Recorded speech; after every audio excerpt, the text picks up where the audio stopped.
Big up, big up, big up, and welcome to Little 12th Man Show. I'm Little 12th Man, and we are doing a little bit of, Liverpool 12th Man After Dark, because I know that it's a late one, and I also know that I'm appreciative that Lee is still up on this Friday night and is going to hold it down with me on this episode.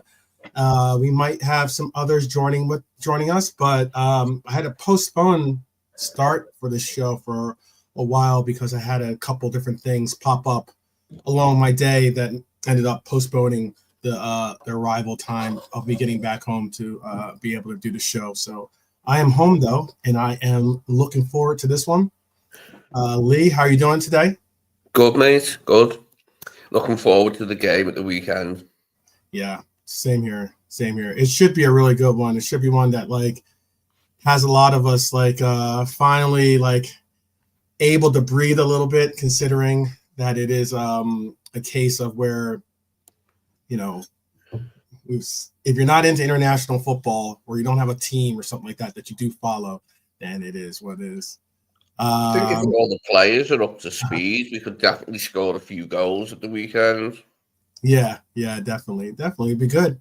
Definitely be good. It'd be good to see some people get back into the swing of things, especially against a team that I don't think that Southampton's going to play. I don't think they're going to play a complete low block, shut down the everything type format. But I definitely think that they're going to put together a game for us that they try to, because I know JK mentioned this yesterday, and I agree with the premise of teams tend to play when they're at home. You tend to not really play that low block style. You tend to try to go for the win when you're at home. If you're on the road, different story. But if you're at home, you try to show you're in front of your home fans.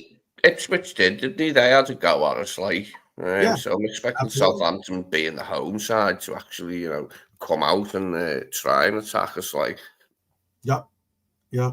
And it should be one that's that we see a pretty decent run of things for us.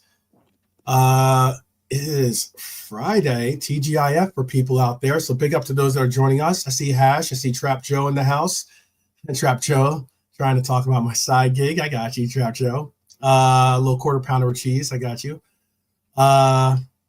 What they say in France? They say Royale with cheese. Yeah. Big up to dialogue's so good, isn't it? And that film's got a excellent. word wasted, is there? It's just so good. Definitely excellent film. Such a great film. But we are definitely going to get in a couple of different little things today.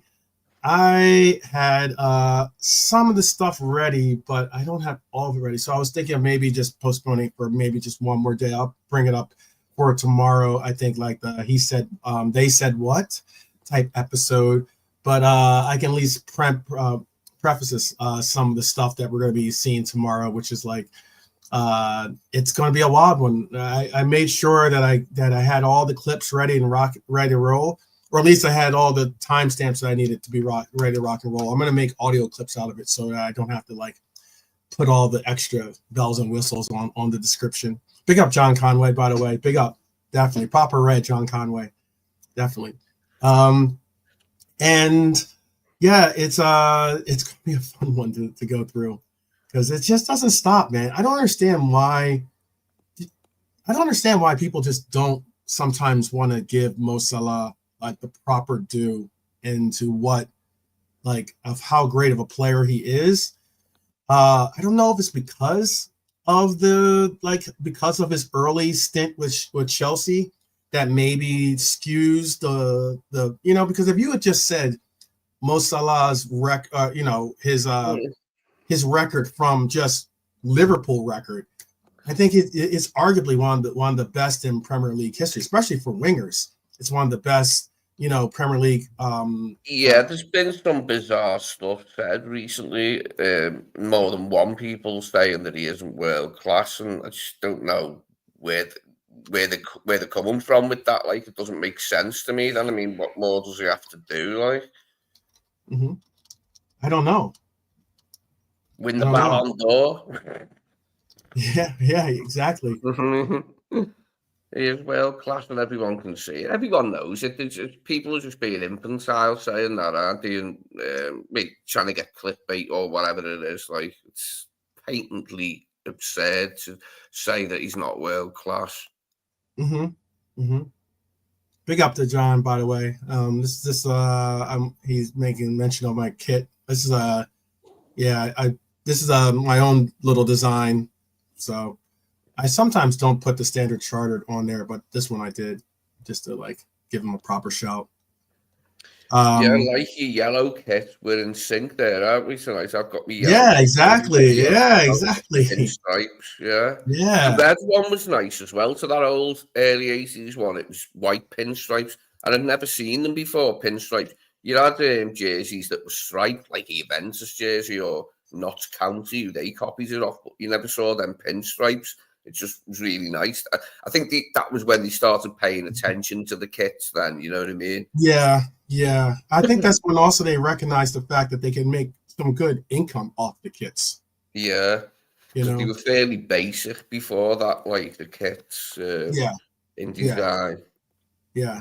But they figured out, like, you know, if you made the same kit look like this, if you made the kit look the same, then what's the point of buying a new kit? You know, like change it up every year. That's what they figured out, and got you on the hook buying kits every year. Yeah. I was looking at Trap Joe's comment here. He says most Salah's disrespect due to his background and jealousy. I can understand that point too. It is a shame. There is some types of unfortunate discrimination that goes out there, and also I think that it's just wild. I just don't get it. Like, as in, you know,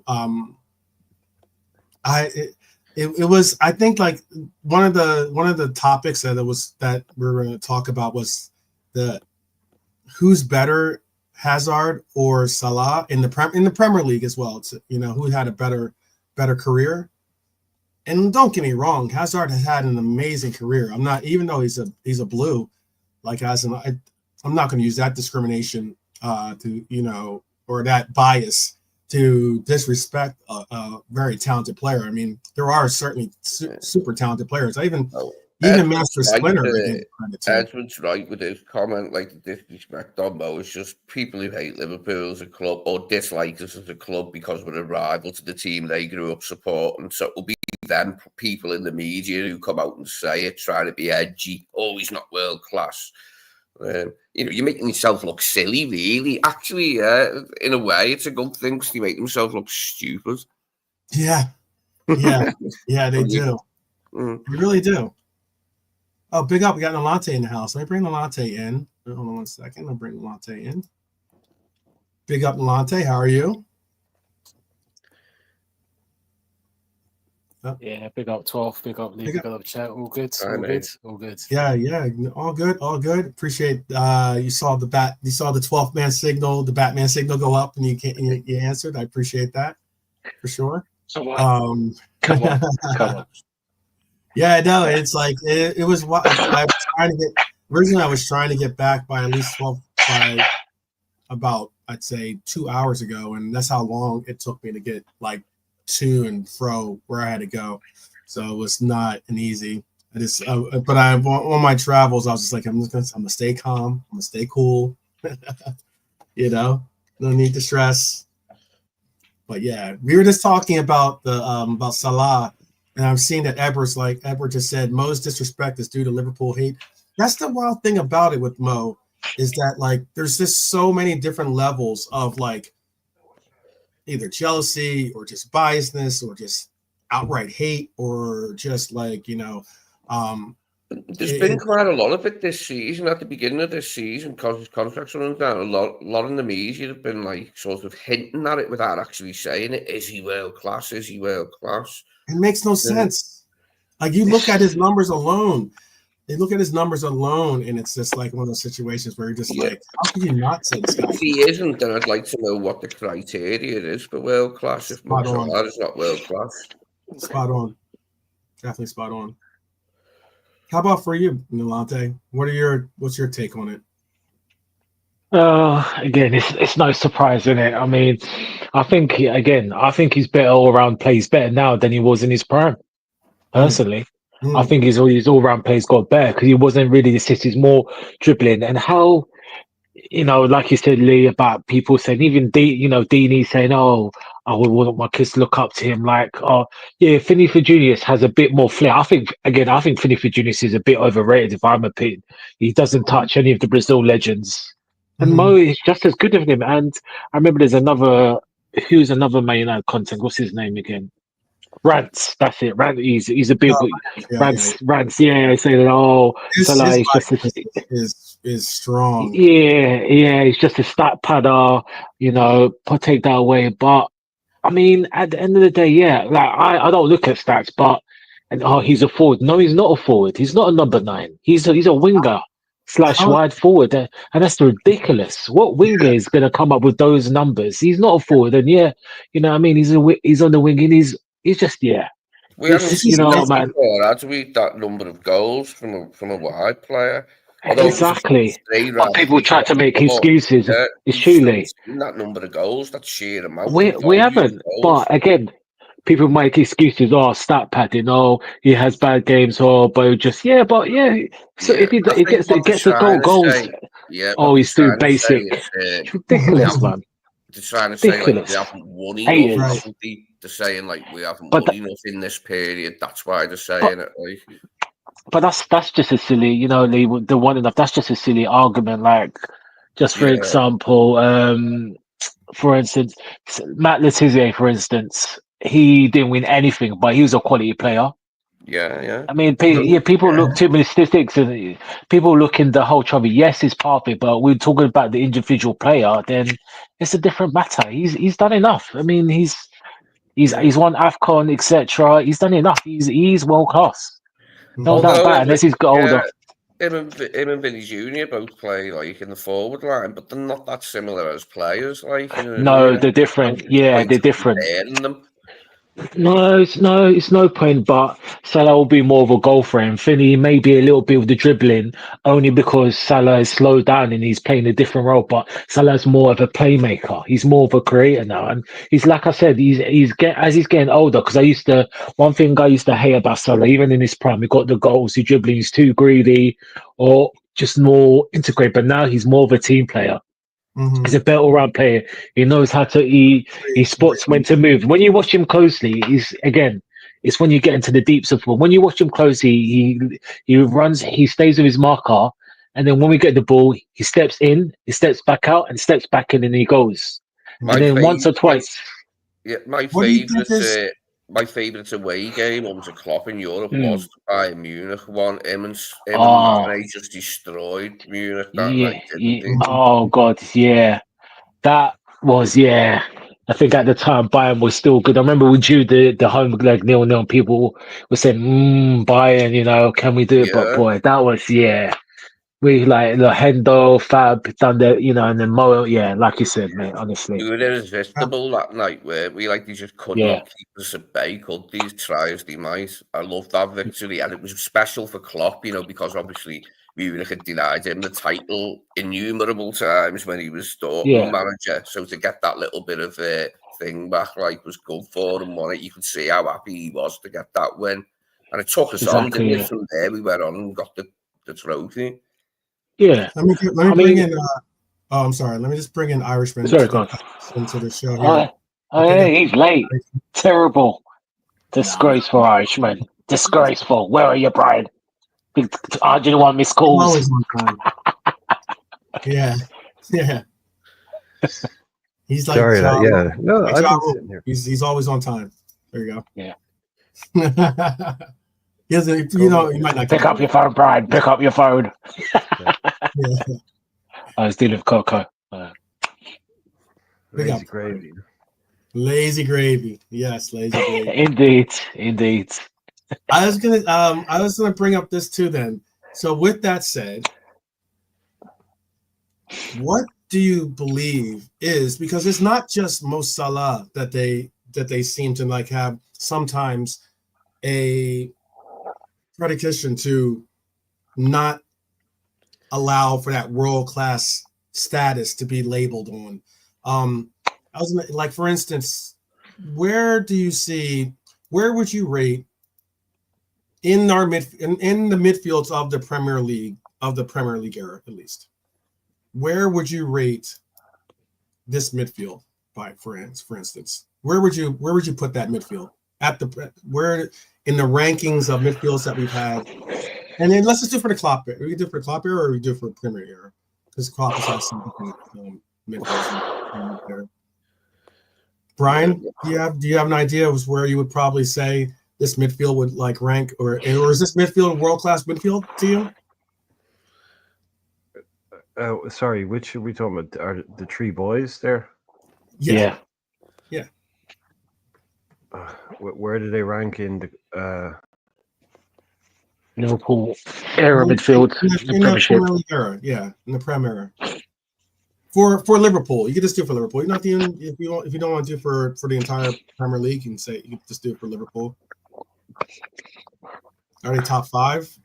I haven't seen many better midfields than them three in my time as a Red. During their peak, they were. I mean, during the era when Jordan was going for player of the season for the Prem, during the era when Fab was considered to be the top 6, the best number 6 in the world, and then Ginny was just doing Ginny things in the sense of he was always consistent and always on point. Are they one of the? Should they be considered one of the? Like, should they be considered a world-class midfield, and should they be considered one of the best midfields of the Premier League history? They were close to it. They were close to world-class midfield.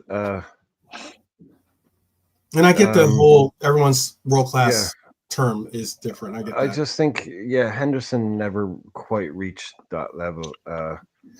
Fabinho certainly did, and Gini was close to it. I think. I think it's one of our best ones. But one of our best. Yeah. I wouldn't have it. I wouldn't go. Maybe not one of the Premier League's best. Then no, not with head. No. Okay. All right. How about for you, Nalante? Or do you think that they're not only one of our best, but would you put them in, like, let's say top 5, maybe top 10? Top 10 midfields of all time of Premier League era. Premier League era. That's the difference. In our era, I'll say definitely top 3. Top 3. There's 2 midfields I'll probably put ahead of them, but it's kind of hard because we didn't mainly play with 3 midfields. So, but if you're just talking about just three randomly in the midfield, I'll say the top 3 in our history. There's 2 midfields, 2 or 3 I'll get. And in terms of the era Premier League, that's a good question. They complemented each other well, didn't they? The 3. Yeah, they did. And you knew, like, with them as the 3 starters in midfield, like week in, week out, that we were going to have a good performance in midfield. They were consistent, weren't they? Yeah. Okay. They did. So you said top 3 for us, not top 10 for. Oh God, that's a difficult one. That's something I need to think about because there's been quite a lot of good midfielders. Yeah. Midfields. That's If they're not in the top 10, they're all just outside. But it's hard. I'll really have to dig deep for that. So yeah. I always go with my heart, which means when I was a kid, and the ultimate field for me was Whelan, McMahon, Barnes, and Houghton. It was just a brilliant midfield there. Okay. I know there's more to in football in England other than just the Premier League, but I'm just saying just for easy terms to put it, since that's normally how we classify things a lot of times. Mascherano and Alonso was tasty, wasn't it, with Gerrard as well? We had a few. Yeah, that'll be our best. That'll be our best. Okay, so what is the best midfield that we've ever had in your opinion, Nalante? And then I'll ask, Oh, Lee, did you give your answer though? Are they top? Are they world class, and are they top 10 Prem? Yeah, definitely. Yeah, for what they achieved. Yeah, definitely. Okay. All right. What is your best midfield of all of Premier League history then? Of Premier League history.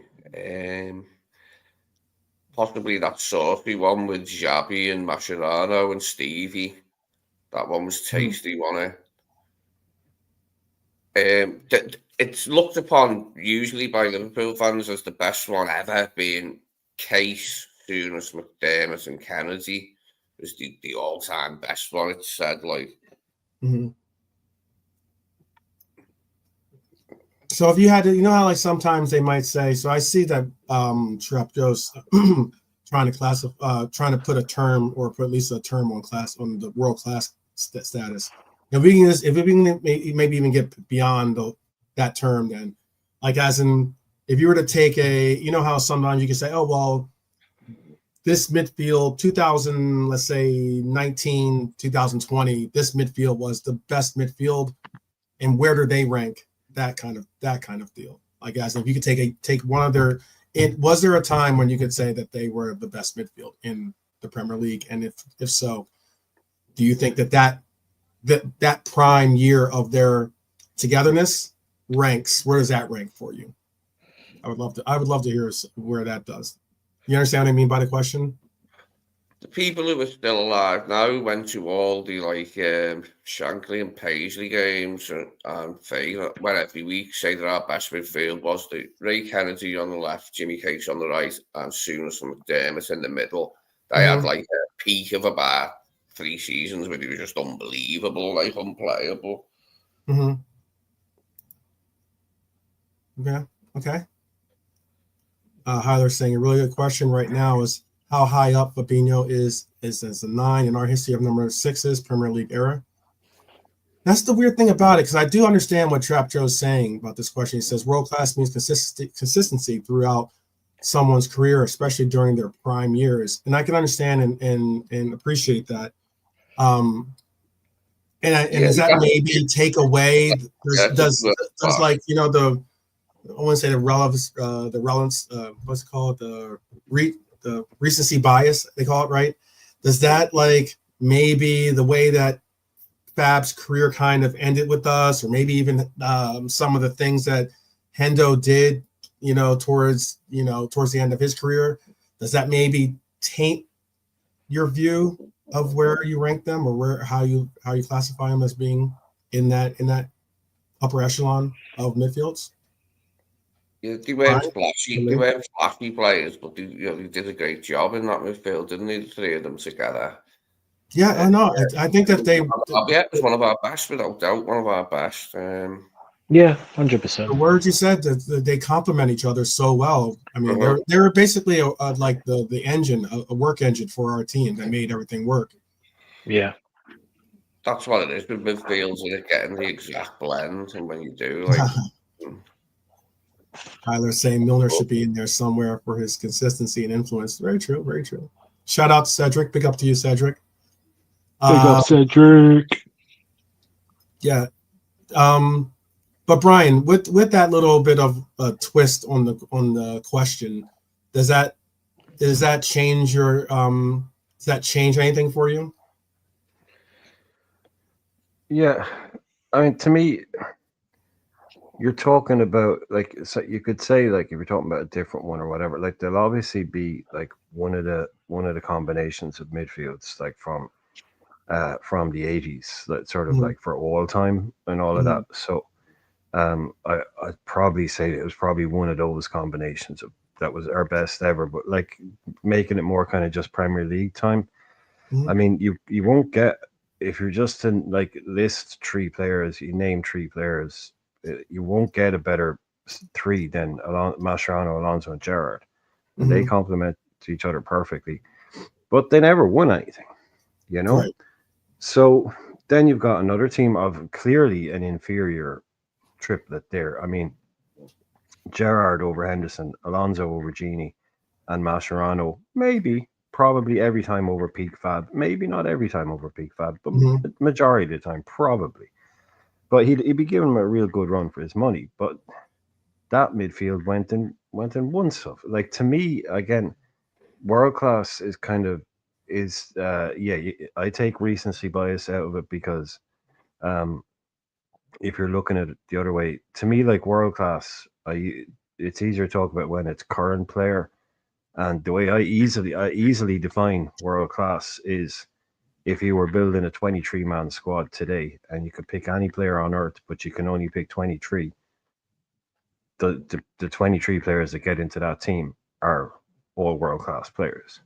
Mhm. You know, so, but again, was it a world class midfield? You could have a world class midfield that didn't have world class players in it. So again, it's a term itself. But I'm not a huge fan of. I didn't really think there was a problem with the way Fabinho left. Again, you know me. I don't want to go down the rabbit hole with it Mhm, because mhm, everyone mhm. has their own thing. But I have huge issues with the way Henderson left and his behavior afterwards. But that doesn't really affect what I think he did. He was really good when he was here. I never thought he was that good, apart from maybe 2 seasons. So yeah, look, to me that midfield just doesn't kind of stand out. Like someone said, you could easily have a version of that where you have Milner in it instead of Genie, because Milner was pretty up there for us as well. But I think we weren't overly blessed.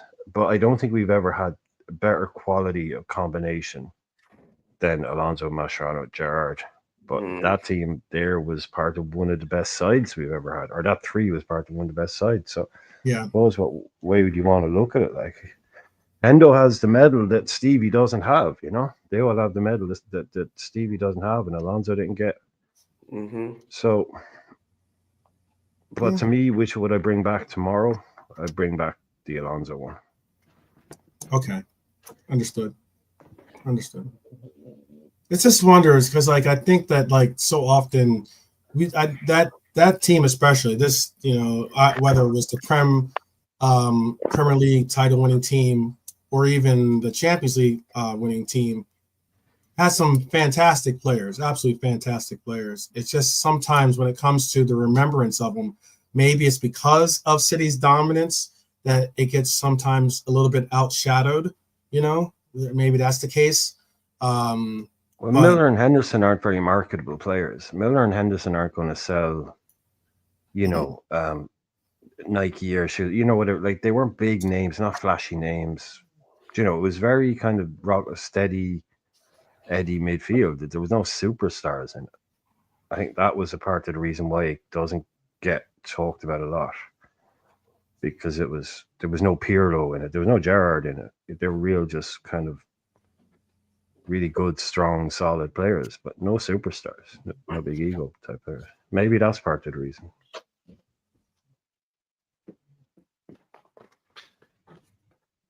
Well, I just wanted to ask that question because it seems like sometimes when it comes to these players, again, whether it's this player or whether it's these players, it seems like sometimes people tend to try to take liberties with not recognizing that they have some real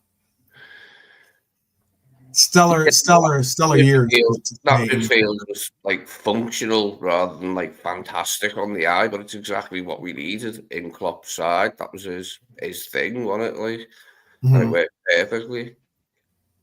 Yeah. And I always think of Millie, to be honest. When I think of the Klopp midfield, I still always think of Milner being in there. Really? Do you? Yeah. I always just think of Milner being in there. I always think whenever I think of Milner, I always just think of him as being like the Swiss Army knife. Like, yeah. And it's mad the way he's played so many positions, because he's played left back, right back, all over the midfield, up front. He's another one of them players, played so many different positions. Yeah. Goalkeeper's the only thing he hasn't done. Started off as a striker. Yeah, great free transfer, by the way. Great free transfer. Yeah. But it's interesting. Very, very Got to thank City for that one. He's still going. When he was, he's still going. He's still playing. Still on the books of Brighton. Yeah, it goes on to say there's been talk about, speaking of the Egyptian king, there's been talks about unfortunate. I think it might be an unfortunate title to put on this player, but he's being regarded as the Egyptian prince, Marmoush. Mm-hmm. And there was the question of whether you would be interested in, is it a yes or is it a no with this player, bringing him in? I think it all depends. I think what'll happen is, I think the Chiesa situation is going to have a somewhat of an impact. Obviously, whether we re-sign Salah to another contract might have some impact in it as well.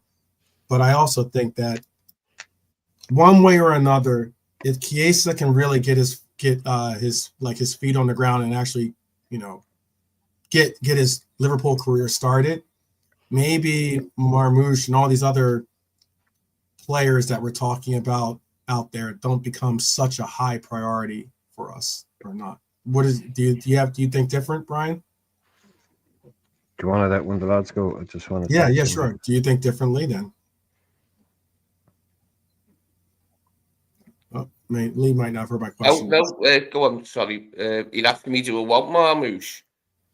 Well, do you think that Chiesa, if Chiesa gets his feet running and on the ground, do you think it's going to have a difference in?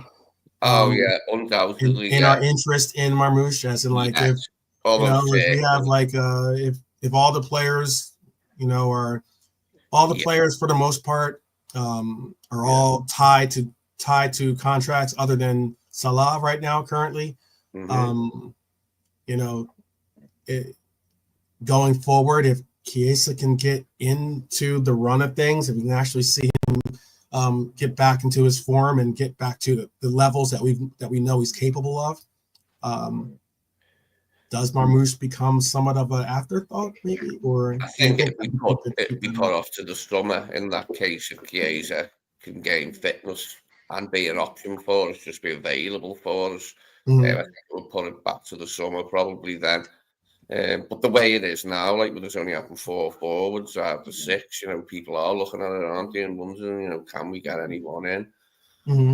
I'd be pleased if he came in January and managed to do a Ronnie Rosenthal, fire us to the title with a few goals. Right. Hyler's putting in there that Chiesa's back in partial training, by the way, alongside Diego. Just an update he's providing. Appreciate that, Hyler. He's also saying the level of quality in the Premier League is really high, and what it takes with this marathon against Guardiola is his prime, and that team he has requires something special. Okay. Big up Ref for Life, by the way. Big up Ref for Life. Who's your man who's played for before Frankfurt? Oh, that's a good question. Very good question. I can tell you.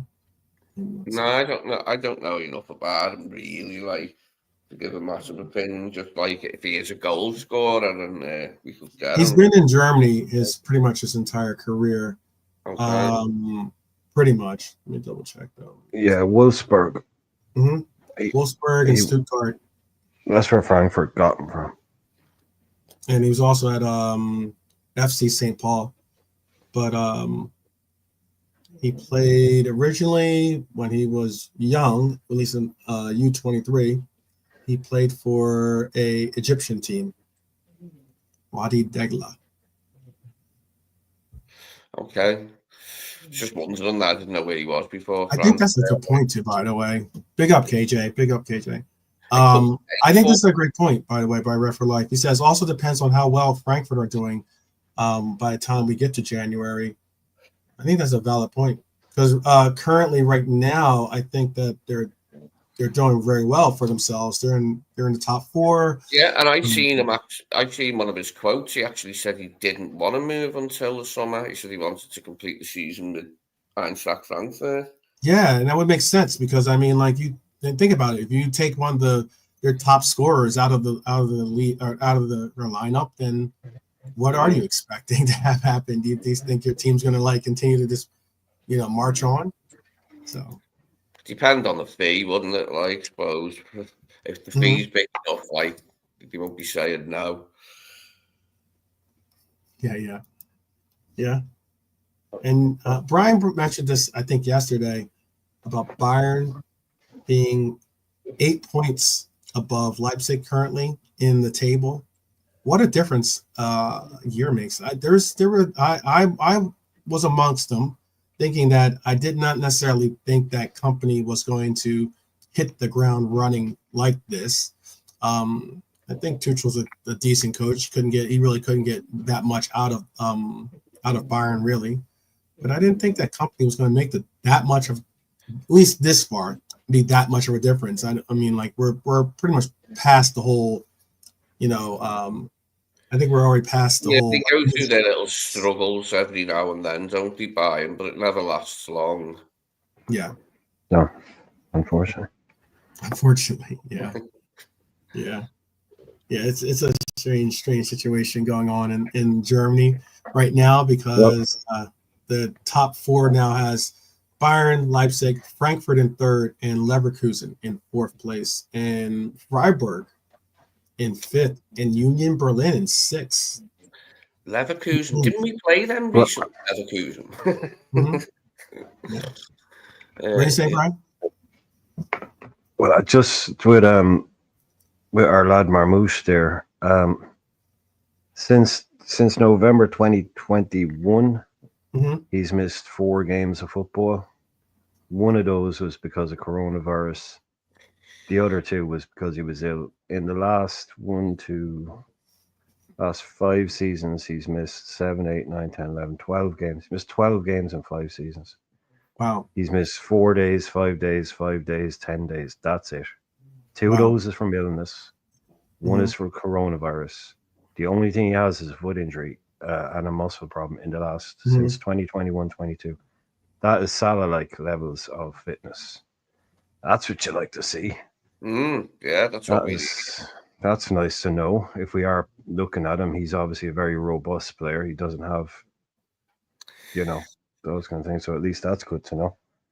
But like you said, I think a lot of this will depend. If Chiesa is, I mean, I don't know how much I missed. I don't know if you're talking about Slot talking the injuries and stuff, but it's talking about a little while, I think, before Chiesa will be back.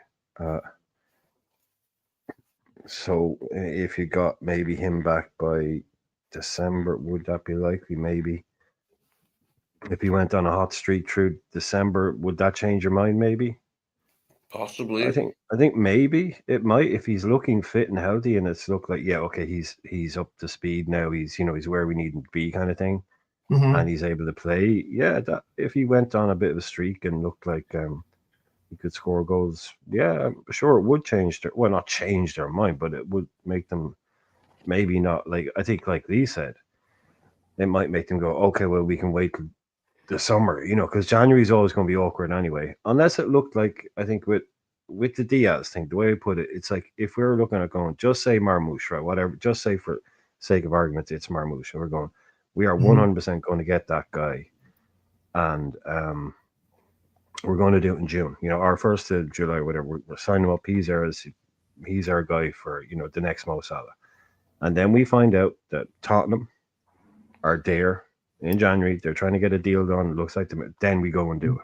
Right. Yeah. Like we did with Diaz. But if we can keep it till the summer, because like you're saying, if Frankfurt are doing well, but like Lee is saying, sorry, just quickly, if Frankfurt are having a really good season, then let him do his thing there. Yeah. We can't saddle the poor lad with the tag, Mo's successor that he's going to be. You know what I mean? Because like it's too big a thing to put on any player that, like, when Mo leaves, like when we replace him, it'll be like, the whole team will be moved around. You know what I mean? It won't just be one player. It's different. To say the lad's like the new Salah or something, that's putting a bit too heavy weight on his shoulders, I think. You know what I mean? Yeah. No, KJ included this comment, which is spot on too. It's one of the things. It's one of the reasons why I've come to like appreciate the Bundesliga. I think Bundesliga is certainly a great league because Germany it creates and has some great talent. But Bundesliga isn't as fast paced and physical, though, Brian. That's what KJ is saying. We have to consider that despite the great record. That's what he's saying. Yeah, I would give you that, but It it can is be a problem the for some closest. players coming in, can't it? I would agree with him. I'd give him that. It isn't as fast paced as the Premier League is the fastest paced Premier League and the most physical. Not as physical it used to be, so no other league will be. But the German league is as close as you would get to everybody that's played in Germany and played in England has said it's probably the closest in terms of style. But I mean, I'm not going to use that to nitpick the fact that the guys had basically one injury in 4 years. There's many players that have played in Germany and can't stay fit for 2 weeks. So I'm not going to say, oh, it's only Germany, just because someone doesn't want to sell one of our other forwards, you know? It's a massive bonus, isn't it? Like that fitness record. Yeah, I mean, you can't deny it. Like, I mean, it's not like they play in those giant rubber balls over there. I mean, it's Well, still. it's become a problem for us, though, hasn't it? Through the crop era, that we had too many players who just were never fit, and we just don't want any more, do we? No. Yeah, it's like I say, it's not a rubber stamp. I mean, a player can break his leg tomorrow Mm-hmm. and then become injury prone for. And of course, the whole next Salah thing, I just meant as a long term replacement. But Oh, if we yeah. were to buy him, I mean, good luck to you not being known as the next Salah. You're Egyptian, you score goals, like you're going to play for England. Good luck to you not being called the next Salah, mate. But that's You've got that's no almost as chance. bad as being called the next, like the Oh, Polish it's the Messi. worst thing you can Like, do. Yeah, it's the worst you thing you know, can do. But yeah, good luck getting around it unless he changes his nationality to Algerian right. or something. It's a I hard guess time. You got no unless you're chance. one of the few that don't think that Mo Salah is world class again. So then I guess it's not that big of a deal. But He's the one remaining player from the Bobby, Mane, Salah trio, isn't he? And this might be his last season, so it has been a bit strange. I'm thinking of the team, the side without him in it, like, or we'll that's a good evolve. point too. But so German league is close in terms of playing style. Certainly, sir. League One is the most compatible in terms of pace and physicality, in KJ's opinion. And then That's Germany. Hylor is saying only challenge with Marmouche, as he sees, and probably with Edwards especially, is that he is 25 years of age. That falls out the model, quote unquote. He guesses for signing a new player. Victor is 26, and Isak is 25 to compare. Yeah, that's something right there. Oh, big up Bernie in the house. Big up Bernie. TGIF, Bernie. What are you saying, Brian? I mean, I hear what Hidor is saying, but I haven't seen an edict that says 25 is too old. I'd be shocked if 25 is too old. Yeah, I know. To get signed. I'll tell you this much: if 25 is too old, that's Yeah. What are we signing up like? Yeah, that's something you don't want to eat. Yeah. Rugrats team. Yeah, that hurts. That hurts to hear. What you said before about, do you think if Chiesa's fit, will we buy anyone? I think it probably will have a bit of an effect on whether we do buy a forward in January. If Chiesa can be fit and available, that's bound to have an effect, that, isn't it? Mm-hmm. It will seem as desperate the need then, like. Get a couple of goals between now and Christmas. There is a question too. There has been at least a little bit of a question as to our situation going forward with this club that we have when it comes to our starting lineup. What do we do with our left wing? What do we do with our left wing? For instance, with Southampton coming up, what do we do? These two men have been on exceptional form lately, and because of their form, it has made, as some people like to say, it's a headache worth having, basically. But both in good form, both scoring goals. Exactly. but both still all the same. Enjoy or preferably like to be on that left wing. I do like to see that now that we're not trying to.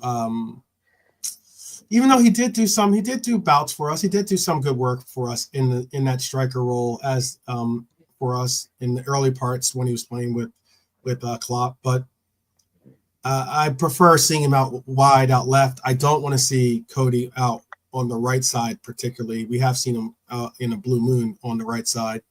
Mm-hmm. But now with the way that we've gotten with the performance we got out of Leverkusen, the performance that the introduction of it against Brighton that we saw,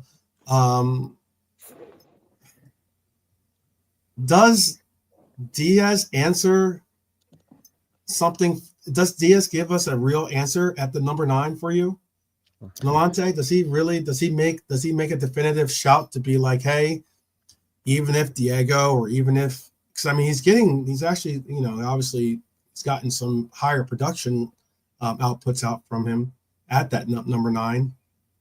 With a healthy Diego, with a healthy Darwin, do we still say, hey, let's continue to try to put Diaz in at that number 9? Is that no? Not for me. No, not for you. It's a bit of stopgap out the forum. Yeah. Answer.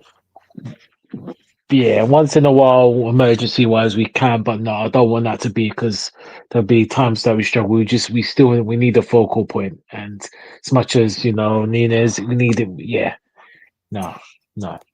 Okay, all right, all right. Lee, how about for you?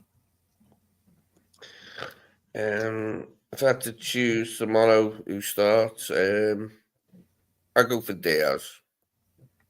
Oh wow, you go for Diaz over Diego and over Darwin. Oh no, I thought you meant on the left instead of Cody. In the 9. Yeah. Oh no, if everyone's fit, like you wouldn't have him there. Possibly instead of Nunez against Southampton, but I'd have Jota, like if he was fit. Obviously, I'd prefer him as the number 9. But he's done all right, hasn't he? Diaz. You can answer in the chat too, by the way. We're taking, this is TGIF, so that means that all participation is appreciated. So, Brian, do you have a preference? I didn't like it the first time I saw it, but it scoring a hat trick warmed to it a little bit. Then kind of grew on me a little bit, the idea of it. Mm-hmm. But yeah, it's Southampton. Mm-hmm. It'd be a statement if he did. If he put Cody on the left, and put Diaz to the middle, it would be a bit of a statement. And I wouldn't be against it at all. But no, like that, as you're saying, they wouldn't be up for it. But Jota isn't fit. Right. So I wouldn't be surprised. I wouldn't be surprised. I know it's confusing, man. It's confusing because I don't know if he. See, the thing is, I don't know if Slot is doing that because he had to or because he wanted to. And if he was doing it because he wanted to do it, then I'd be like, do it again. And do it again. If you think it can work, try it again. Yeah. Right. I feel that. What happens if this, just hypothetically, continues to do it? Let's say he does against Southampton and Lucho scores a brace, and then maybe we even do it against Real Madrid, and at some point, not saying, because I think Darwin's going to get runs in both of those games, in both of these, in good number of the upcoming games. I think Darwin is going to get runs, but like, what if Darwin Lucho does do well against, and then it becomes one of those cases where it's like, this kind of works, even though it's a hybrid, even though it's a little bit unorthodox, it's working. So do you kind of like say, I get that it's working, but now once Diego gets healthy, once, we do have a healthy Nunez, but once we have both our primary number 9s options open, do you then say, scrap it, or do you say, no, let's just keep rolling with it? That's it. First question. I'm not sure if we'll see it that much going forward, like when there's other options. But who knows? I mean, it was probably slightly accidental, like, you know what I mean? That he was forced into playing him there, wasn't he? Yeah, probably hadn't You considered it reckon? before he actually did it. Mm-hmm. No, I don't. To be honestly, I don't think he was forced because remember Nunes was fit, and it's not like Nunes was injured. I think it's something he even said it at the end. He said when they asked him, he said it was a tactical something he wanted to try out. So it's something he has thought about. He wants to do. But again, I hear what you're saying, 12. But at the same time, if he keeps doing that, let's just say, regardless, he plays in Diaz 4 games in a row, then again, that's the detriment to Darwin. It's kind of a bit of a slap in the face because it's like, Joe's injured. I'm your out and out striker, and you clearly don't fancy me. Yeah. Regardless of however he plays. You know what I mean? Mm-hmm. And like I said, I'm not Nunes' biggest fan, but we just have to keep it 100, you know? What's the point of him Yeah, very true. playing and scoring a goal? And yeah, he missed it, you see, but he scored at the end of the day, regardless. And then he's dropped to the bench. Then, you know. It's good to know that he is prepared to move things around in attack anyway, isn't it? Like, I'm pleased about it. Whether he, however it happened, like, at least he's doing it. Yeah. No. Yeah, he's very Agree. similar to Jota. I mean, he was starting Jota in every game for the first 6, 7 games or whatever, and then Jota gets an injury. But Diaz is, I mean, he's not like he's a very similar enough player to a Jota. Maybe not the kind of central finisher that, but like he's more similar to him in style and approach than a Darwin is. So I could understand how he thought it would work because he's already been playing with a Jota type. So with Diaz, it's not like you're asking someone to do something they completely alien to them. But yeah, I don't know. I'm with Lee. I like the fact maybe a little bit of if he's looking at the way Southampton are going to do things and go, no, that's a game for Darwin there. You know, that's a game where I want Darwin through the middle. Then I can see that as well. It probably will be. I think against Southampton, it probably will be Darwin. But I see what I'm. I just like to see as much of Cody as possible, and that is the issue. Is trying to get him on the pitch as well as Diaz. So that's when we haven't really mentioned. We're talking about Diaz, but I just want to see as much of Cody on the pitch as possible. Yeah, that's going to be interesting to see. Before the break, won't he? Yeah, he's fit, in good form. It seems like there's these, like I said, it's a welcome headache, or it's like these headaches that you kind of are welcoming. By the way, there was talk out there that Virgil was apparently had left and come back to Liverpool because of he got in which is called niggle, right? Or like niggle, yeah. knock. He's fine. But I have seen reports saying that it's not the case. It's just simply that he just the fixture isn't an important fixture for them. So so that's why he's actually going back. Yeah, which is understandable. Makes sense. There's no point through, Correct. so just wasting him, which is good. And that's what we need. And I think even I read in reports today with Salah's got a similar, Egypt got a similar deal with us, Liverpool as well. So they're gonna not really. Oh, sorry. How do you feel about the fact that like it seems like Egypt is working with us more so with the maintenance of Salah as opposed to trying to like squeeze whatever they can out of him type deal, Yeah, it's good news, can't it? Because they want to be sensible with their best player. So it can be good news. Go ahead, Malate, you were saying? No, I was just saying, like echo what Lee's saying. Yeah, it's good, and hopefully, it benefits both parties, Egypt and us. Hopefully, for more than just this season with Mo. Obviously, we hope for that, and it just makes him more fresh. Then I'm sure he's going to play long for his country, like Ronaldo, in his like late 30s, because he's going to be the star player for quite a long time. No disrespect. So yeah, man, it can only benefit all these little things. It can only benefit us, and it just helps us more to what happens potentially this season. Did the one thing I was not very happy to see, and it's something that Brian has spoken on. We've discussed it a bunch as well backstage and the likes of even when do our watch along sometimes, and that is the sheer fact that apparently like Maka is a like a hack magnet, like as in people just seem to like love taking little like hits at him.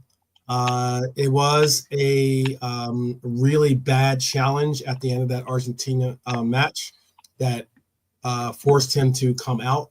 By the way, it wasn't necessarily that he was injured, but it was more so just that it was a really bad challenge, and it was more so it was the end of the game rather than take a chance with the player's health. They decided to take him out at the end of the game. Do you think that Maka needs a rest? And if so, because of that knock, because of the fact that he's coming back from South America, do you rest possibly Maka in this Southampton away match? Lee, do you do it? We'll go Lee and Nalante, and then we'll allow for Brian to give his answer. I'd definitely rest him if he's carrying a knock. Yeah, there's no point taking a risk with the two big. I don't know if he has a knock or not. I just know that it was a bad challenge. It was a really bad challenge. Enough that he definitely looked like it looked like he had some pain. If he's okay, I'd like him to start. If there is anything like I think then we should err on the side of caution. Okay. How about for you, Nalante? He needs to be rested. We can't. He's played too much, and again a lot of his form. He hasn't been great, but again could be a lot of times he needs to be rested. If we don't rest him in this game, then God forbid. Because like I said, I'm worried about burnouts. And the same thing I said at the start of the season applies to Salah and VVD also. So yeah, he needs to be rested. Yeah, Ryan, Jonesy, and Dom is strong enough, like against Southampton, if we needed to rest Maka, I think. Yeah. We're not going to have. There's a point of why I'm bringing this up, and I'll let Brian give his answer too. Yeah. And that is, there's not going to be many fixtures, especially in December, that you're going to be able to give him a rest. And not only are you not going to be able to give him a rest, because there's some really difficult fixtures that we have coming up, obviously, after this. And Southampton's got its own difficulties in itself. I get that they're in last place in the league, but look, any team in the league, it can always provide some type of headaches for teams or for any team for that matter. And when it comes to our games after, let me pull up the schedule. Actually, we have obviously the Real Madrid game, which is a huge game for us, and then we also have after that, we have the City game. So it doesn't get any easier. If anything, maybe give him this rest so that he is fully rested and prepared for the Real Madrid game. And I know Brian, possibly I'm allowed for him to speak for himself, but I know Brian was saying that we're pretty well along into the process that we're going through, the progress and process that we're going through for our Champions League run. So despite the fact that yes, Real Madrid is quote unquote a big game, if you're talking about box office, it's not necessarily as important, possibly in the sense of if we win or lose, it's not going to make or break us. But again, no disrespect to Southampton, but looking at the fixture list, there isn't an opportunity like this anytime soon afterwards to rest any player that may or may not need resting. So I would definitely rest him if there's any shadow of a doubt about him aggravating it or becoming worse and missing them bigger games. Then it makes sense to rest him. And alternatively, other big players, if we get the game shows up quickly, then start taking your big players off, you know what I mean? If they're so far in front that they can't come back, you know what I mean? Is it not? Is it? Dara's asking the question. Is it not a good time to play Real Madrid and City? Okay, I will ask that question. I'll allow for Brian to give his answer to the original question, and then we'll go into Dara's question. Go ahead, Brian. Yeah, I'd be sort of with what Slot was saying, because it was kind of what I was saying the other day, or it was the same idea I had the other day. That sort of we could be looking at being 11 ahead of City, but we have to beat Southampton to do it, or maybe 10 ahead of City, but we have to beat Southampton. So he pushed back against the idea of rotation. So is this I think, by the way, I didn't know that. I don't know what that's marvelous news. I put it the what I just put on the board on the screen here. Sorry, I wasn't looking. Just is injured now as well, apparently. Not sure about that. For City. Yeah, but just with resting people for Southampton, I say no, because that's the most important game, and you rest them by taking them off. If McAllister isn't good to play, if he's injured, then don't start him. But I'd be going pretty strong, and then, like what Lee is saying, I'd be resting players by giving them a half hour off. The Real Madrid can come then. I think he knows what the plan is there, or he knows what the crack is there. We don't need to win it. Now, you don't want to get beaten 4-0 at home. You don't want that. But the Southampton thing, very, very rarely would I say, of course, there are no easy games in the Premier League, but this will be one of the easiest games you will get in the last couple. Like, these are about as bad as it gets right now. So, but even so, I'm not going to underestimate that. I'm going to put out a strong team and make sure we beat them 3-0 like we should be doing. Because that's what you should be thinking going to this team right now. You go there, you play well, and you'll beat them easy with everything, then take people off. Right. So I would be going strong enough. But McAllister, he might need a rest for other reasons. But yeah, I mean, just from the travel alone. That's why. Yeah, he might just need a reason. He might just need a break for that, rather than we're going to rest him so he'll be fit for X game. I don't believe in that. Like if you say I'm going to keep a player so that he'll be fit in a week's time, more often than not he's not fit. You know, you can't say, well, I'm not going to play in this game because there's a game in 2 weeks. No, it doesn't work like that. So for me, it doesn't. But to what Dara is saying, yeah, I think right now is whatever about Real, because like we're saying, put pride aside and put all that. If we lose that game, it's irrelevant. We'll be in that top 8, no matter what happens from this point. But right now is it's again, it might turn out to be a bad one, but it's a brilliant time to play City. Yeah, 100% it is.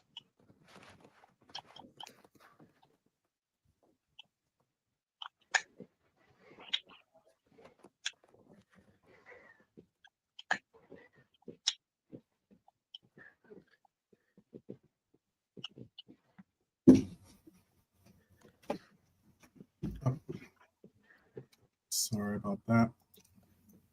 And back. Some of the best players too. 7 out. They have 7 players out. I was just looking that up actually too.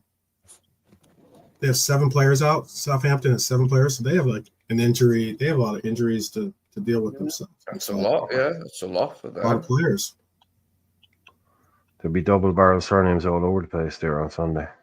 Yeah, I see 5 certainly out. I mean, out. Like that's not doubtful. It says out. So Ramsdale's out. Let's see. Bednarik is out. Smallbone is out.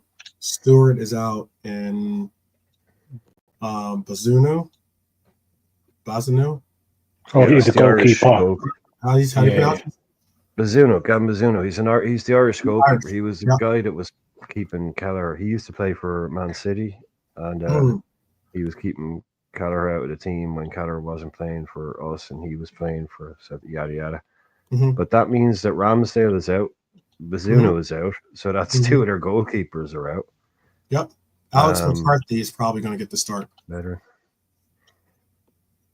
God, McCartney, yeah, he probably hasn't played in about 3 years. There's nothing wrong with him, KJ. It just means by that I mean loads of teenagers you've never heard of. Like, if they got like 7 players out, Southampton's just going to have a load of kids on the bench like they normally do, and most of them these days have double bar surnames. Mm-hmm. Well, speaking of starting, there's another interesting question coming up, and that's who starts as our 10? Who starts as our 10? It's going to be an interesting question because the Jones is certainly in form. Dom had a good game, by the way. Did have a good game. Is a player that was certainly the concerted choice as our number 10, but Jones has certainly made him have to work for it, or work getting it back at least. And now you have a finally fit and healthy Elliott, who was certainly a player that was playing exceptional in the preseason. I know that's a long time ago, but the sheer fact of that he seemed to get it, in the sense of it seemed to get what it was that Slot was asking for from the 10 role.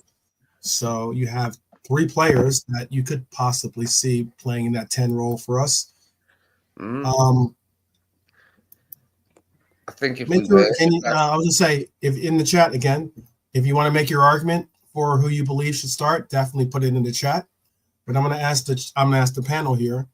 I'll start with Brian this time, then go Lee, and then Nalante. What is your preference, or preference for this particular game, and why so?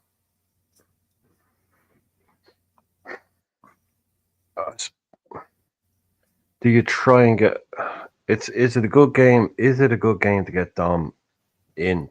Try and get him into some form, probably. Mm-hmm. It might be a bit of a. It might be like if he says to me he's playing this guy, then I was like, oh well, okay, that means he's moved ahead of someone else. Mm-hmm. Who would I do, or what does he do? I'd go with Dom, but I think he plays Jones. Okay. Yeah, I'd still just give Dom another shout. Okay. Especially if Mac is out. Yeah, I mean, like, do you maybe just utilize the sheer fact of, like, you could weigh that in your option or into your reasoning. Oh well, yeah, you could put Jones and Dom in. If Mac was out, you could play Jones and Dom. But if Mac was starting and Grab was starting, who was the 10? I think I'd give Dom. Okay. Bonkers is saying he thinks Jones and Dom will start, Elliott and Mac off the bench. I think that'd be good. Try to give maybe like Jones and Elliott, Jones and Dom like a good 65 minutes, and then bring in. Hopefully by then we have the game well in hand, and then bring in Macca and bring in Elliott to kind of get their Macca for his legs and Elliott for his fitness. But how about for you, Lee? Yeah, I think Elliott being Harvey would be a very late sub appearance. He's only just come back, hasn't he? He'll probably, when he does start use him like quite sparingly at first to get him into the gist of things, won't he? But I'm excited to see, I'm excited to see Harvey in that position with different players and in a different manager's team, see what he can do.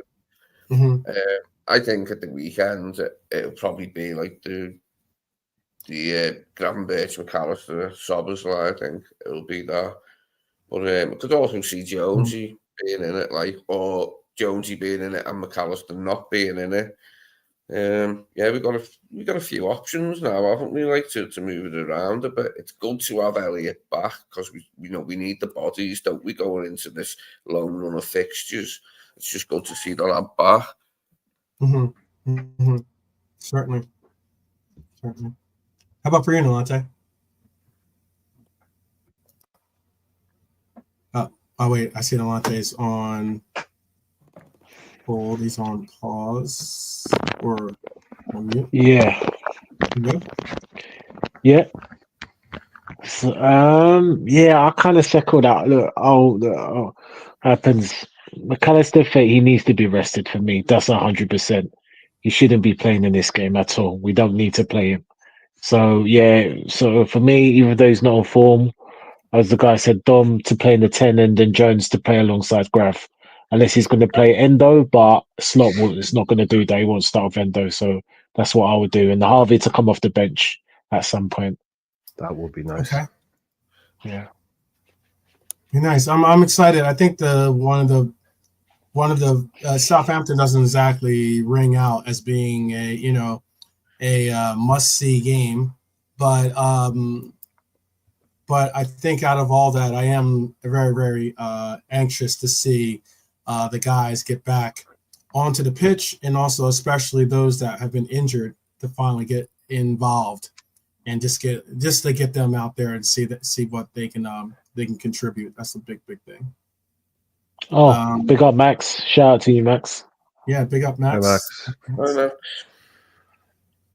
Max. Jones, Gravenbergs, and Dom is for bonkers. Yeah, got you. Agreed. It looks like the majority of people are just saying basically Jones, Grava, and Dom as their starters. Would make sense. This certainly makes sense. Yeah, it's a good one, and if they're keeping McAllister rested, like after this jet lag and all that, like it makes sense, doesn't it, to go with that today? Yeah. Should be interesting. We'll put together tomorrow. We're going to put together, or at least I'm going to put together my picks for who I think is going to start this game. It's an early start for me. It's like I think it's like 7 in the morning type. I think the game starts at 7 in the morning for me. I want to say. Wait, let me double check. It's 2 p.m. here, so yeah, it's 7 a.m. here for me. So that's quite a bit, especially since I have a show tonight. But I will, or tonight and tomorrow. But I will be definitely trying to get something together for a roll call on Sunday. I'll still get myself up and at them. Hopefully, if necessary, hopefully Brian will give me a call on WhatsApp or something and to wake me up to make sure. Try. Yeah, I could try. Certainly try. But we'll try to get that roll call in. Yeah, there's a couple of big question marks that might be going on with what we're going to do. But again, I think they're just healthy. They're healthy problems. I think they're very, very healthy problems. The show will be tomorrow at 7, and then we're going to do a roll call an hour before the game. We'll do a roll call before as well on Sunday. That's what show we're talking about, Edward. And yeah, it's been a kind of a crazy day, but already. But I'm hoping that it'll be a little bit less hectic tomorrow. It was like the calm before the storm. Hopefully, is settling in right now. What else are we saying? Just seeing Hyler saying his team update and everything. I got you. I'll get it in just in case you're not able to be with us. I'm sure that you probably will be, but just in case, that's what he's picking as his team. Definitely good. Well, we're looking at no Trent, no Ali for Madrid even. Mm-hmm. Well, Trent's definitely not in. Isn't going to be available for Southampton. They said. I did see. I'm gonna go blank on his name. He's a journalist that we both like too. David Lynch, the guy. David Lynch, yeah, he gave an update as to I think there was we have quite a few names that weren't going to be available, or at least that weren't going to be available, and then we have a couple of names that are coming back to being available. So yeah, we'll get that in tomorrow. Definitely get that in tomorrow. Yeah, it was. Kind of people for. Yeah, it was kind of interesting. I didn't expect Ali, and because the way he was saying, it's like, they won't like it was like they might be good for City, but Right. take them out of the next 2 games. Like, oh, okay. Yeah. So Yeah. we're looking at like Ali having to come back, potentially his first game being back, being City. Like Being Jota City sounds match. like, yeah, maybe City as well for Jota. Yep. So, yeah, something like That's not Harvey that's Elliott. not an easy one. That's not an easy one for you to, you know, to make as your debut back from, you know, back from being injured. That's definitely not easy. Mm. And they'll be all upset as well because they lost their little court case today. Well, not their little court case, but their little judgment. You know what's really wild about that is that you heard the spin for that. Let's talk about that for a quick minute, because I would love to talk about Manchester and the teams that be in that city. And it was originally put out there that there was that City brought up 25 different. They were trying to oppose 25 different counts, or they had 25 different counts that they're bringing up in opposition to the APT thing, and it ends up being that they won 2 out of the 25. The Premier League won 23 points out of the 25. The ruling favored the Premier League on 23 of the points. There were 2 points that City got in their favor, quote unquote. Mm-hmm. But Yet, if you listen if to you them, listen to the media, yeah, it was or way that City was spinning it in the media and giving their own quotes. They were saying it as they won. mhm. That's just where. That's why I hope that these allegations for the 115/whatever 130 allegations, I hope that if they are adjudicated to be guilty, that they don't get off easy. Like they don't get they're not allowed to like, you know, slide away from the proper prosecution that they should be held to. Because that is some city stuff right there, man. That is some city stuff right there. I was just looking, who was the 3? The 3 people that voted, like they lost their thing 16-4, and it was Villa, Newcastle, and Forest that voted with City. Oh, No even with that, there. yes, yeah. Yeah, on the Premier League vote for the APT thing. Yeah, because Everton originally had Newcastle voted with them, and then they changed their vote. Everton changed their vote. Go ahead. Yeah, no, it's no surprise Newcastle wanted it. Mm-hmm. Yeah. No surprise about that. Yeah, but there were teams that actually changed their mind and decided to go against it. I mean, like you figured you've already gotten judged for it. Now you're about to, you know, that by allowing for this matter to go forward, unless you look at yourself as having the coffers and the resources that Newcastle or City enjoy, chances are you're probably going to be in a league that finds 2 teams leapfrogging to the front, always, in every year, every campaign that they embark on. There is one part of it though, and this I'll try and be really, really quick on this. No, go ahead. It said the tribunal found 3 aspects of the rules were unlawful, the most significant of which related to interest-free loans made to clubs by their owners. The tribunal ruled that such deals should now be considered as APTs. The Premier League believes its new rules have effectively addressed the concerns of the tribunal. Now, I think that's really good because that one stands out to me because John Henry gets accused of never putting money into the club. Yep. And he gets accused of taking money out of the club. Yep. And John Henry just doesn't take money out of the club. He'll make his money when the thing goes, right? Right. But one of the things that a lot of owners will do as a way of basically extracting money from a club without making it look like they're doing, is they'll loan that club, which they own, but they'll loan it money. But they will charge interest on that loan. Yeah.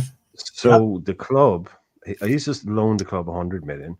Now the club owes him 130. He's just made 30 million on top of it. Oh, for a loan. Exactly, for his from own himself business. to his own club. It's like, imagine you saying to yourself, I'm going to loan myself money. And then charge myself money exactly on top of that. But what John Henry did with us was he loaned us 100. He loaned LFC 100 million in cash for the new stand, which was money he did put directly into the club, and people will never talk about that. But I can imagine some people's heads are probably exploding at the idea of me saying this. But he didn't charge any interest, so he just gets his money back. Now, some people say, "Oh, why doesn't he just give them money?" Okay, whatever. We probably can't do that, right? But that's not him siphoning money out or suckering money. He loaned us the money to build the new stand. He put it in, and all we have to do is pay that money back. He's not going to charge a penny in interest, which is what some of the other guys were doing. Now, that's a good thing to be able to do that.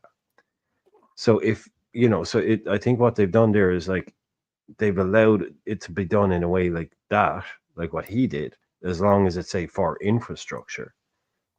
But you can't just say, like City is just I'm going to loan you 130 million for, you have to be building something. It's like the FFP shell company project that never sees the light of day. Much like didn't Hickson to pay a manager very similar to that? Like, didn't they do something very similar? Oh, God knows what. Yeah, I wouldn't be lost for. Yeah, I know. Maybe don't. I know. I don't want to bring back bad memories. Yeah, there was talk of the Cayman Islands a lot when they were around. That's all I know. Definitely.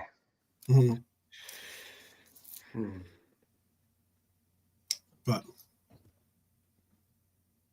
yeah, it is unique that what we're going to see happen with City. It should be very unique. But City's a very unique club. They're very unique. Surely, in the name of all that is holy, they've got something that can stick and will result in a points, will justify a points deduction rather than the financial penalty. That would just be a joke, won't it? A financial. I think that. Yeah, go ahead. Finish for you. I think you're spot on. That's just to say you're spot on. That's just silly. It's silly to find someone that has more money than they know what to do with. I mean, find someone that's nothing. Yeah, it sounds like they would have enough to really do them for points. Like it sounds that way, but things are never that simple, are they? I just think that if I know that whole I remember I shared something in the chat, or not chat, excuse me, in our WhatsApp chat that like was talking about. I think I might have even shared it with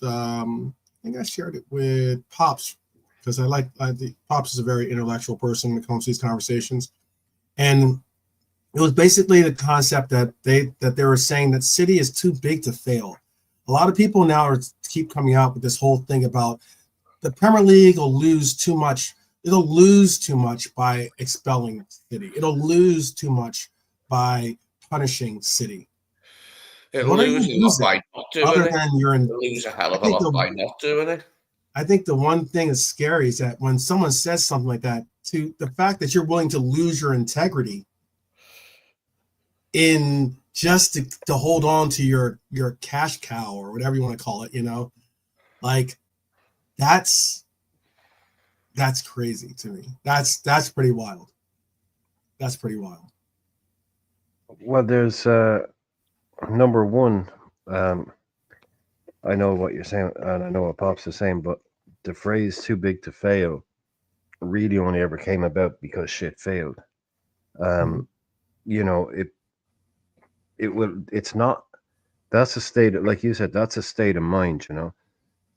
That's a concept. That's a world you either want to live in or you don't want to live in, and it doesn't take a lot to tip the balance towards it being, you can't not punish these guys. Mhm. You know, they want you to think they're too big to fail. That's what they Mhm. want everybody to think. The world will not stop turning if Man City disappear tomorrow. I guarantee you it'll spin a lot easier for some people. You know, so this idea that they're too big to fail, why? Why? What's so big about them? What's so big about them? Tell me what's so big about them. They're nowhere near as big as English football is. No, They've only been around about 5 minutes. Yeah. What's the problem? Someone else will take their place. Yeah. It's the fact that the amount of money, or at least the article I was reading, or the article I shared, just said how they're so big in the sense of they have such enormous wealth that they bring into the league, with the sheer fact that by doing something like that, it might take away one of the wealthy owners. And I'm like, there's plenty of wealthy owners already in the Premier League. You know, that's a silly take. The league won't go on like that. Seat won't be empty for long, will it? No, it won't be. Everyone thought the same. Well, everyone thought like, oh, who's going to come up to the valuation for Chelsea when Roman was forced to sell? And there were bidders all over the place. There were bidders all over the place. Did not matter what the price was, as long if you have an opportunity to get into what is seen as almost like printing your own money, in essence, there's plenty of people willing to step up into that position. Yeah, but the thing is, in Man City now, they're an entity.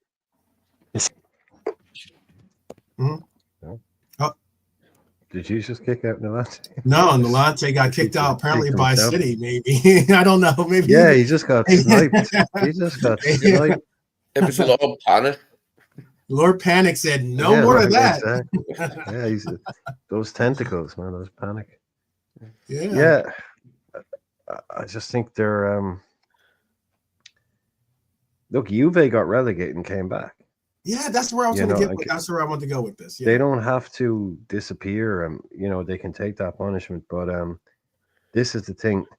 Without wanting to get into the wrong kind of language, their owners have a history of getting what they want. Let's put it that way. And their idea is that let's come in and disrupt everything. Let's go in and, rattle some cages, as they say. It's like, no, let's go in and break rules and see how many we can break and how much, like, let's just pay the fine and pay the fine and pay the fine, like the little fines. And let's become so big that, like the lads are saying, oh, they won't try and tear us down. Yeah. I don't know. I think they've pissed off enough people now in the Premier League that it's the owners of the other clubs that hold their fate in their hands if it comes to a Premier League vote about something. And they've just shown today they got smacked down 16. Now they 16-4, yeah, but that's basically 16-3 because one of those votes is their vote. City. Exactly. So it's only 16-3, or so they don't have a lot of support there. Yeah, there's already been a dry run, hasn't there, from UEFA? So let's hope that the people in charge of this of the case now have learned the lessons from that one. Yeah, City are not their friends. City are their competition. I mean, what do they put back into? You might have a small dip or something here or there, but like, if they want to, if the City group want to throw their toys out of the pram and say, well, we're going to go off and do our World Football Group somewhere else, but we're not going to have Man City involved. We're going to sell it. Happy days. Happy days. Happy days.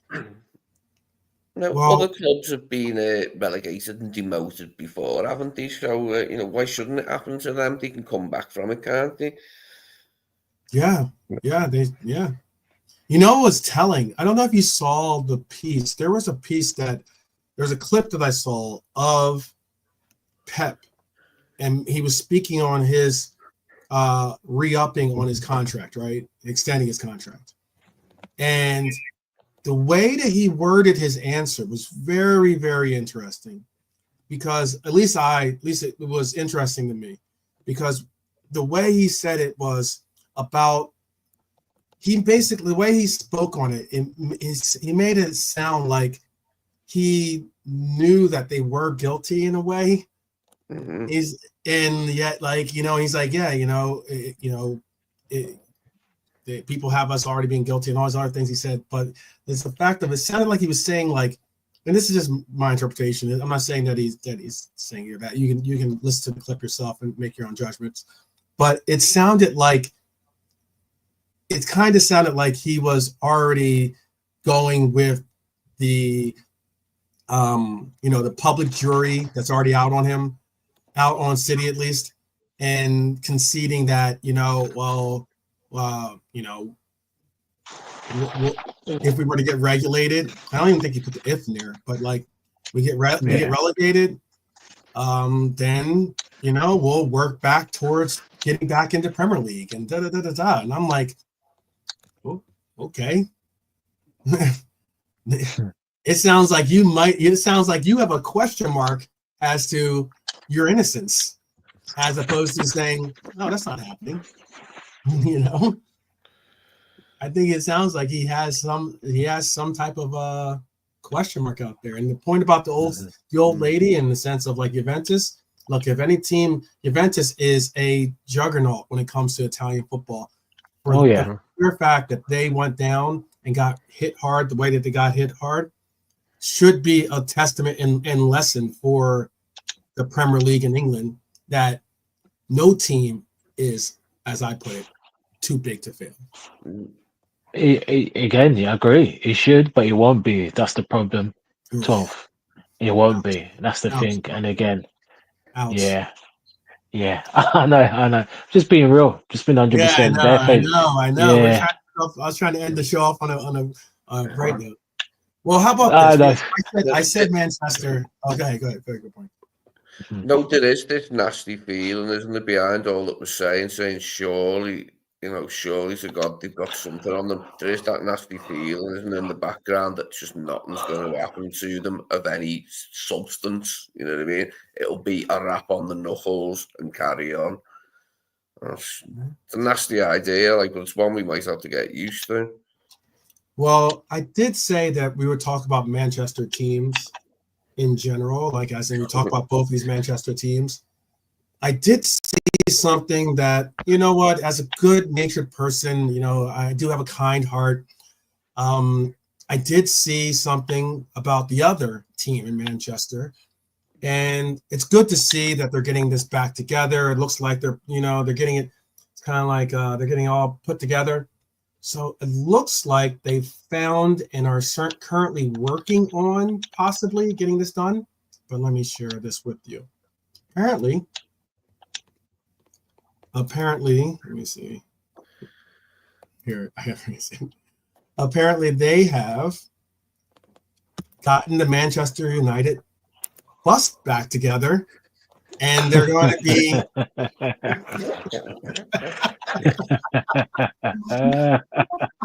To take you directly to the theater of dreams. I did not know Amarin was a mechanic, but apparently they're going to have them working on the bus. I just want to know. Is he under that bus? Is he? He will be soon. He could be soon. He could be soon. I've just enjoyed the wave of United podcasters just gassing it up. Oh, we got Amorim. Oh, wonderful young coach. He beat Man City 4. I'm just loving it because I'm just waiting for the fall. Oh, don't worry, man. You wait. We're back, baby. We're back. We're back, baby. You wait for it. Yeah, you wait for it. Okay, yeah. Oh my goodness. I think Fergie coined that lamentable name for Old Trafford, the Theatre of Dreams. He started calling it. He must have thought to himself, they've got You'll Never Walk Alone. I have to make something up. The Theatre of Dreams. Yeah, all right. I saw Cass from Never a Foul say that his manager is 1-0 against Pep. Therefore, I was just like, are you for real, man? The clinging, the desperation. Yeah. Desperation. Wow. You're going there. Man. Yeah. Times wasn't even hard, your manager. Yeah, exactly. Lee. just like the idiot that named it Theatre of Dreams. Yeah. Man, Right. that was piss poor. That the theatre of dreams. Come on, mate. Yeah, you've not. Yeah, exactly. Go on. Theatre of screams.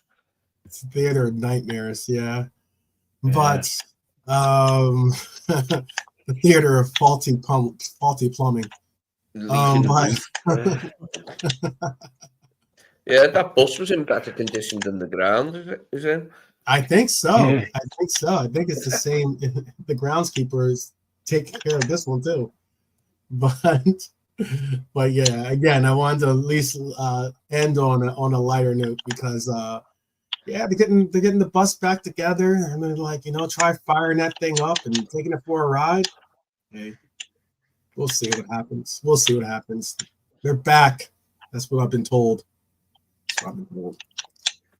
Anyways, Lee, we're going to end here, so we're going to allow for you to say anything you'd like to say before we let the people enjoy the rest of their Friday, or might not even be Saturday by now for some of you. Just thanks for your contributions, everyone. Have a good laugh. See you again. Okay. Brian, would like to give a final word to the people before I let them go? Well, just thanks for being in, and see you all again tomorrow. Yeah. And make sure you hit like before you leave. Please do us that. Please do us that blessing. And Nolante, do you have anything to say to the people before we let them go?